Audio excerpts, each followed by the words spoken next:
Bonjour et bienvenue à l'émission Chrétien comme Christ. Aujourd'hui, le thème de notre émission est « Amis de Dieu ». Alors Christine, tu vas nous lire un texte intéressant dans Jean, je pense, oui. Chapitre 15. Exactement, Jean chapitre 15, verset 15, où Jésus dit à ses disciples « Je ne vous appelle plus serviteur parce que le serviteur ne sait pas ce que fait son Seigneur.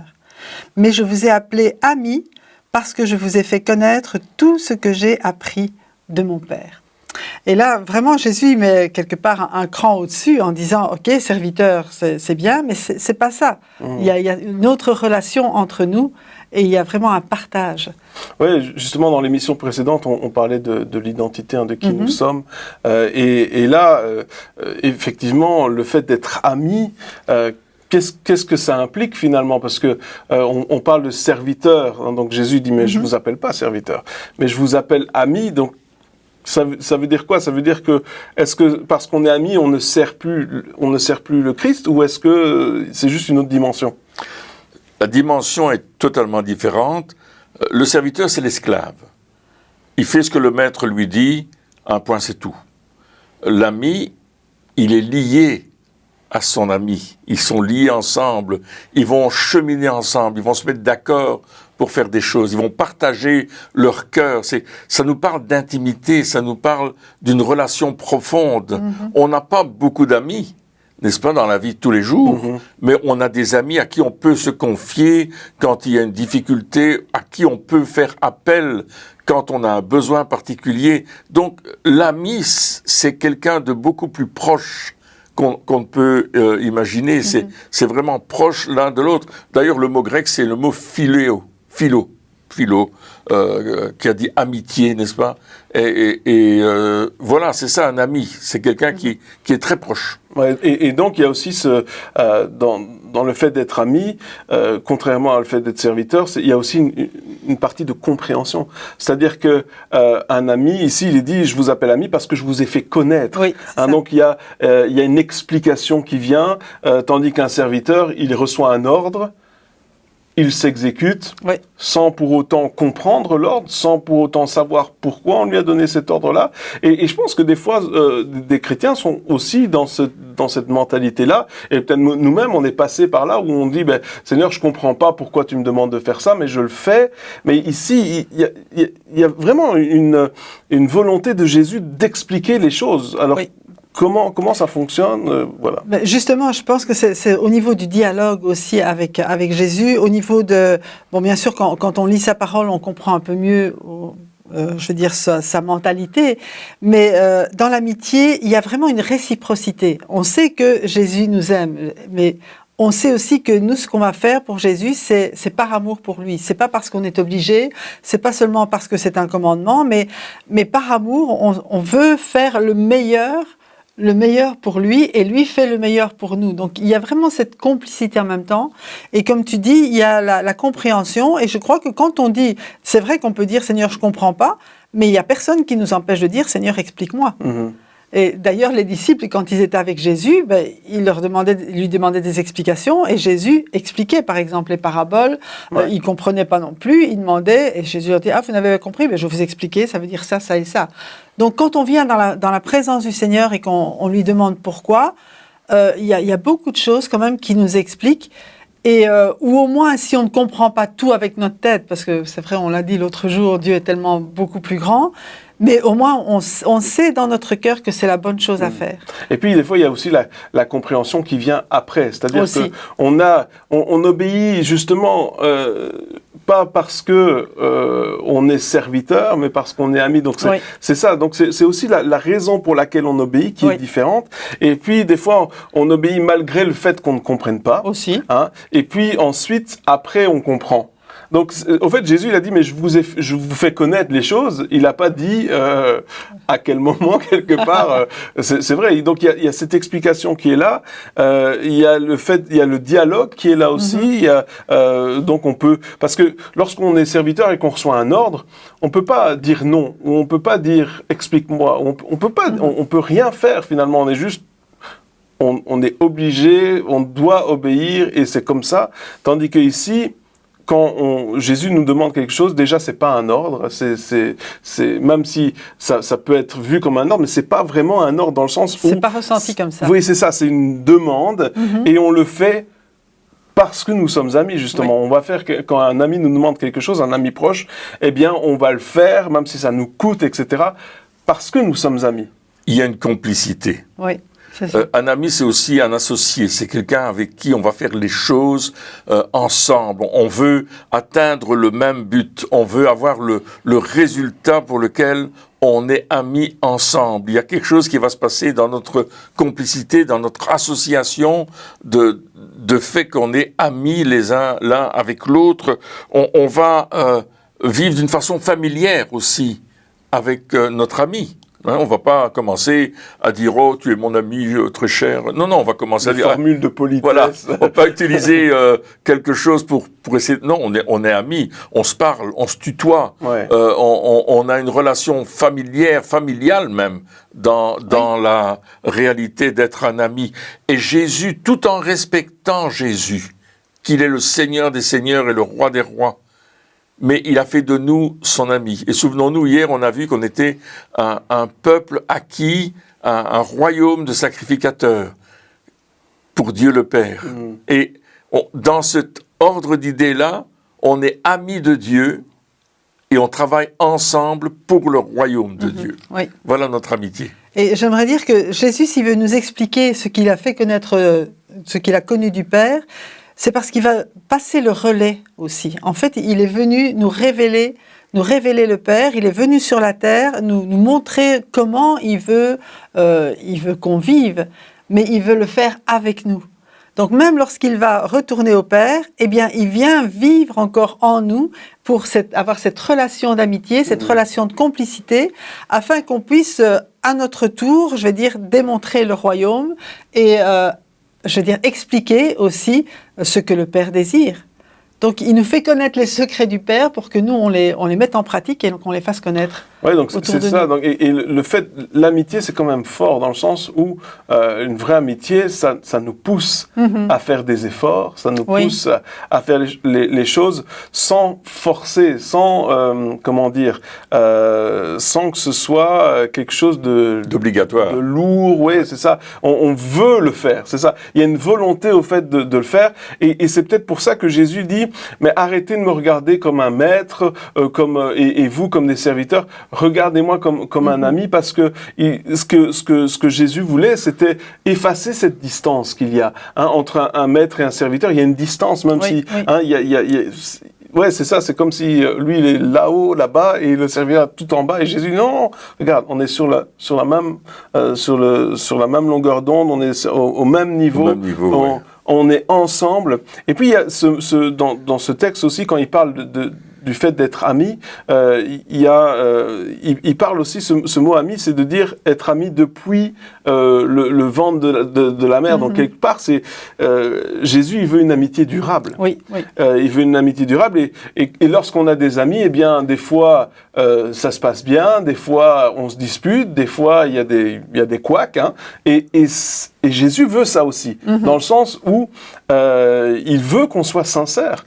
Et c'est ça aussi, le fait d'être ami, c'est de pouvoir dire les choses, de ne pas avoir peur de s'exprimer, tandis que lorsqu'on est serviteur avec un maître, eh bien on peut pas dire ce qu'on pense. On doit dire ce que le maître il a envie d'entendre, et un point c'est tout. Tandis que là, Jésus, il nous pousse quelque part à être vrai, à être réel en toutes circonstances, quand ça va bien et quand ça va mal. Et c'est ça qui forge aussi une amitié, c'est le fait de pouvoir être vrai l'un envers l'autre. Il n'y a pas de faux semblant. Non. Et puis Jésus a dit une parole intéressante. Il a dit à ses disciples: voici, je suis avec vous tous les jours jusqu'à la fin du monde. Il dit: je suis là, je suis votre ami, je vous accompagne. Le Seigneur confirmait la parole par des signes, des prodiges, des miracles. Il va être là, il va nous aider, il va être avec nous dans le travail d'évangélisation, dans le travail qu'on fait pour l'Église, dans le travail qu'on fait pour Dieu. Il est avec nous. On doit le considérer dans notre planning. Jésus est avec nous, c'est notre ami, et on ne fait rien sans être lié à lui, parce que Jésus était lié au Père, il ne faisait rien sans avoir vu le Père faire quelque chose. Il nous apprend aussi que nous aussi, on ne va rien faire sans avoir demandé à Jésus qui est notre ami, qu'est-ce que tu en penses? Comment est-ce qu'on peut faire la chose? Oui. Et le fait qu'il est avec nous tous les jours jusqu'à la fin du monde, et comme tu dis, on peut lui parler, Et c'est important de s'exprimer. Hein. Je veux revenir aussi sur ce que tu disais. C'est important de s'exprimer et de ne pas garder à l'intérieur comme si on ne pouvait pas lui dire. D'abord, il connaît tout ce qui est dans nos pensées déjà, mais nous, le fait de pouvoir le dire, eh bien, ça renforce aussi cette amitié, cette intimité, cette confiance. Parce que lui nous fait confiance. Je crois que dans l'amitié, il y a la confiance. C'est pas seulement nous qui lui faisons confiance, mais c'est lui aussi qui a choisi de nous faire confiance et de faire ce dépôt en nous. Et ça, c'est quand même extraordinaire. C'est peut-être la plus grande marque d'amitié. C'est la confiance que lui, il a envers nous aussi. Oui, c'est vrai. Et puis, donc ça, c'est par rapport à notre relation avec lui, mais le fait d'être ami de Dieu change aussi notre relation avec les autres. Oui, c'est-à-dire que lorsqu'on ne sait pas qui on est par rapport à Dieu, eh bien, on va avoir des incertitudes constantes. Lorsque quelqu'un nous dira « Ah, ben, t'es pas assez ceci, t'es trop cela, etc. » on aura, comme on est basé sur une incertitude par rapport à notre relation avec Dieu, donc c'est-à-dire nous, finalement, je ne suis qu'un petit esclave, serviteur, je ne suis qu'un moins que rien, quelque part. Donc, si quelqu'un vient et nous traite comme un moins que rien, eh bien, ce sera tout à fait normal parce que c'est qui nous sommes ou qui nous avons accepté d'être. Tandis que lorsque nous savons que nous sommes amis de Dieu, non seulement il va y avoir une autre relation entre nous et Jésus, entre nous et Dieu aussi, mais avec les autres, si quelqu'un vient et nous dit « mais t'es pas assez ceci, t'es trop cela, t'es un moins que rien, etc. » On dit « quoi ? Non, pas du tout. Moi, je suis ami. » Et pas avec n'importe qui. Et c'est ça aussi, des fois, moi j'ai rencontré des personnes qui disaient « Ah oui, mais moi je connais un tel acteur célèbre, je connais un tel homme politique célèbre, ouais, lui je le connais bien, etc. » Et quelque part, ils se vantaient du fait de connaître, et c'est comme si ça donnait de l'importance. Ça leur donnait plus d'importance, le fait de connaître quelqu'un. Nous, on est amis de Dieu. Amen, amen. Si ça ne donne pas de l'importance, je sais pas ce qu'il faut. Oui, il y avait cette chanson qui dit « J'ai rencontré le Créateur du monde. Oui. Je suis ami avec lui. Je marche avec lui. » Et c'est vrai que notre identité est très importante en tant qu'enfant de Dieu, non seulement par rapport aux autres, mais par rapport aussi au combat spirituel. Ouais. Quand l'ennemi vient m'attaquer, je dis « Oh, minute, là, je suis ami de Dieu. Jésus est là. Jésus, s'il te plaît. Hein. » Il y avait ce petit chant qui dit « Quand Satan frappe à ta porte, j'envoie Jésus. Envoie Jésus ouvrir. » Parce qu'il est notre ami. Quoi. Donc, exactement. Et lui, il va résister aux puissances puisqu'il les a vaincus sur la croix de Golgotha, à travers son sang. Il a vaincu les autorités, il les a dépouillés, il leur a enlevé leur arme et leur autorité. Et en Jésus, j'ai reçu cette autorité. C'est ça, et ça nous donne une assurance. Une assurance que même si lorsqu'on prie ou lorsqu'on, comme tu dis, là, on chasse les puissances, etc., même si on se trompe quelque part, ou on le fait pas correctement, ou on dit pas les bonnes choses, c'est pas grave, on a un backup, on a un ami qui est là, et qui vient et qui dit, et même si nous, on n'est pas assez, même si nous on fait pas le poids quelque part, on sait que lui il est toujours avec nous et qu'il va dire attends maintenant laisse à moi laisse-moi faire maintenant, tu vas voir, tu t'es bien amusé, tu t'es époumoné, mais maintenant laisse-moi faire. Et c'est ça aussi, c'est de dire je sais que comme il est mon ami, eh bien il va rattraper les bêtises que je peux faire, il va dire il va venir m'aider même dans mes faiblesses, il va être là, j'ai pas besoin de faire tout parfait parce que je sais que lui est là et je peux compter sur lui aussi. C'est lui qui est parfait. C'est lui qui est parfait. Et je compte sur quelqu'un qui est parfait. Et c'est ça aussi, un ami, il va aussi rattraper des choses peut-être on s'est trompé ou on a cassé quelque chose, etc. Et un ami va venir, il va dire, bon, viens, on va réparer ensemble, on va arranger ça, etc. Et Jésus fait la même chose avec nous. Et donc, on peut se dire, quelque part, il y a cette peur de rater, de mal faire, de toutes ces choses-là qui s'en va parce que on a une nouvelle assurance. Et ça aussi, c'est vraiment quelque chose de fort et d'important dans notre vie de tous les jours. Ça nous aide vraiment à aller de l'avant. Tout à fait, tout à fait. On n'a plus à avoir peur parce qu'il est là, il est avec nous, il est en nous. Et même là, l'apôtre Paul, on en a parlé un autre jour, il disait quand je suis faible, c'est alors que je suis fort, parce que c'est la puissance de Dieu en moi. Mais vraiment, Jésus est là, effectivement, pour nous aider. La seule chose qu'il nous demande, c'est comme on fait avec un ami, fais-moi confiance. Si je te demande quelque chose, fais-le. Ouais. Et puis moi, je suis avec toi. Je suis, comme tu le disais, avec vous tous les jours. Oui, c'est ça. Jusqu'à la fin du monde. Vous êtes mes amis si vous faites ce que je vous demande. Et donc, c'est ça aussi, c'est de dire, ça peut paraître être une phrase un peu rude comme ça, dire t'es mon ami si tu fais ce que je te demande, mais moi je le mettrais plutôt dans l'autre sens en disant parce que tu es mon ami, je fais ce que tu me demandes. Tu vas faire ce que je demande. Oui. C'est normal, ça va ensemble. Oui, c'est ça, parce qu'on a cette relation d'amitié, alors c'est le fait d'obéir, ça va pas, comme on l'a dit tout à l'heure, ça va pas être une charge extrême, ça va juste être quelque chose de naturel, de normal. Mm-hmm. Et puis il y a quelque chose d'extraordinaire. Jésus va dire ce que vous demanderez au Père en mon nom. Mm-hmm. C'est-à-dire on peut servir de son nom. Oui. On est amis, mais sers-toi de mon nom. Dis que tu viens de ma part. Ah oui. Je te donne ma carte de banque. Oui, c'est ça. Dis que tu viens de ma part. Mets-le sur ma note. C'est mon ami. Oui, c'est vraiment ça. Je suis ami. Donc, ce que tu demandes au Père en mon nom, je vais le faire. Ouais. Le Père va te le donner parce que c'est en mon nom. Ouais. Il va le faire. Ouais. Bien sûr, en accord avec l'ensemble de la parole de Dieu. Nos demandes doivent être en accord avec ce que la Bible nous demande de faire. Mais puisqu'on est amis de Dieu, on va faire ce que Dieu nous demande de faire. On va aimer sa parole. On va aimer être avec lui, parce qu'on aime être avec nos amis. On aime avoir du temps avec nos amis. Donc ça nous parle aussi de notre intimité avec l'ami le plus cher qu'on puisse avoir, le plus extraordinaire qu'on puisse avoir, qui s'appelle Jésus. Ouais. Et quand je prie le Père, je dis, c'est dans le nom de mon ami Jésus que je te demande. Et c'est ça, et on entre, comme tu dis, prendre du temps avec lui, c'est entretenir l'amitié. Oui. Et je pense qu'un ami, c'est ça aussi, c'est pas de dire, ah ben oui, lui c'est mon ami, on se voit une fois par an, et même si des fois, dans la réalité des choses, c'est le cas. Hein, mais ici, on a un ami, notre ami Jésus, qu'on peut voir tous les jours, et on peut entretenir cette amitié avec lui, parce qu'il veut nous faire découvrir des nouvelles choses. Tous les jours, il veut nous révéler de nouvelles choses. Tous les jours, il veut nous faire comprendre ce que veut dire l'amitié aussi. Ouais, tous les jours, et même, ça va même plus loin parce que il y a un autre passage, je pense, qui va plus loin d'amis, qui parle de frères. Oui, c'est ça. Hein. Il dit, notamment dans Hébreux 2:11, de fait, celui qui procure la sainteté, ceux qui en bénéficient, ont tous une seule et même origine. C'est pourquoi il n'a pas honte de les appeler ses frères. Lorsqu'il dit, j'annoncerai ton nom à mes frères, je te célébrerai au milieu de l'assemblée.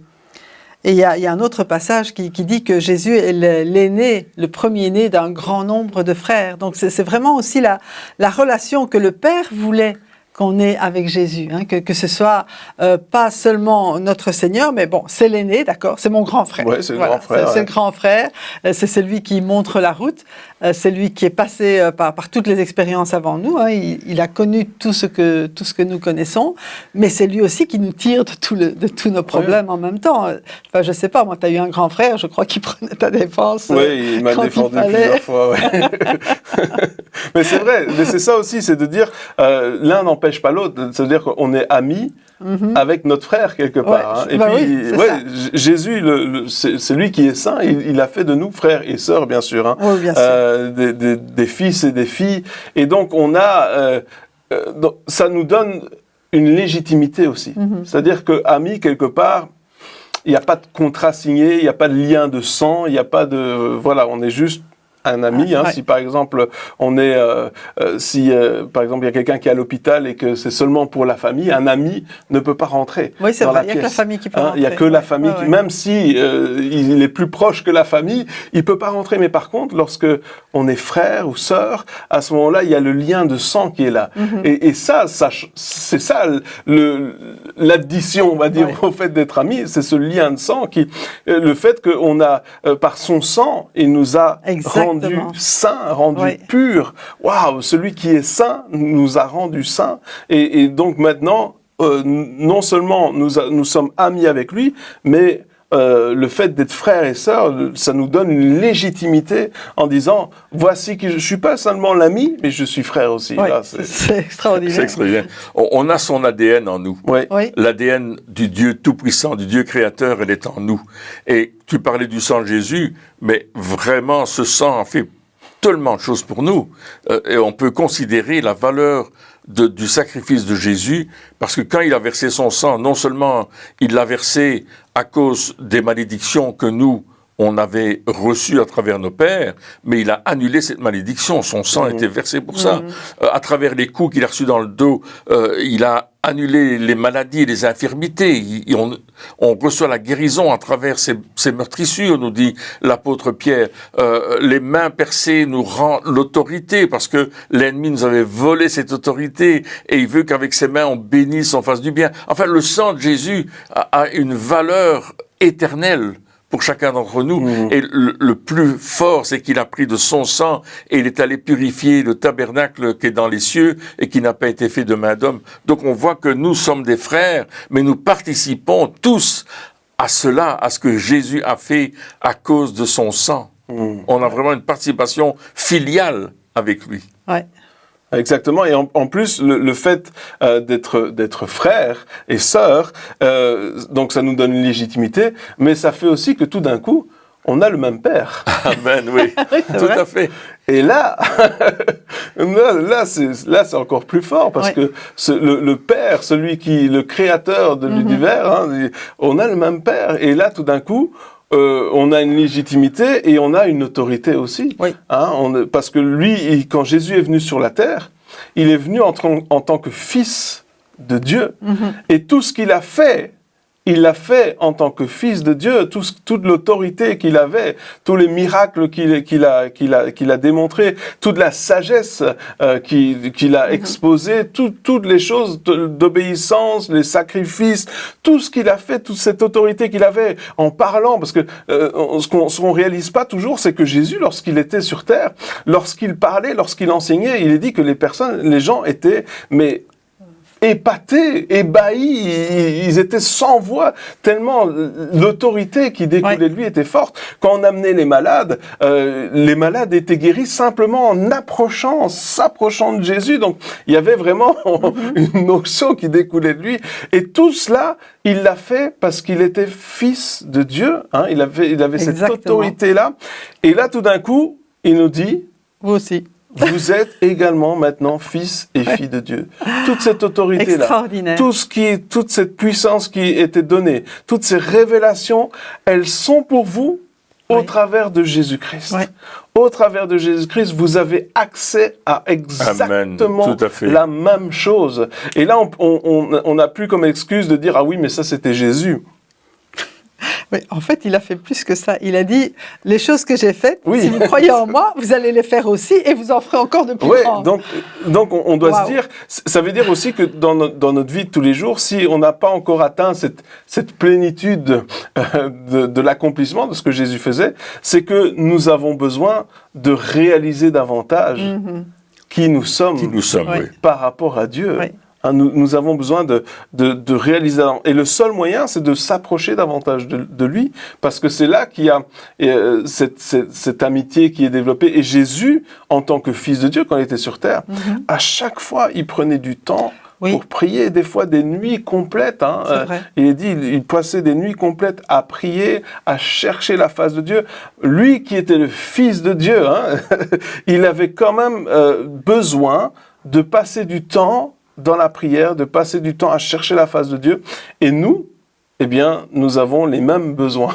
Nous avons les mêmes besoins parce que nous sommes aussi fils et filles, et donc nous avons les mêmes besoins de passer du temps avec lui. Et donc, si nous voulons développer justement cela, si nous voulons être de ceux qui annoncent la bonne nouvelle, de ceux qui manifestent le royaume de Dieu sur la terre, eh bien, nous devons suivre ce que Jésus a fait et de prendre ce temps où justement nous découvrons davantage qui nous sommes. Et je crois que lorsqu'on découvre davantage qui nous sommes, lorsque on se rapproche davantage de Dieu, eh bien on va manifester davantage justement ce que Dieu veut manifester au travers de nos vies.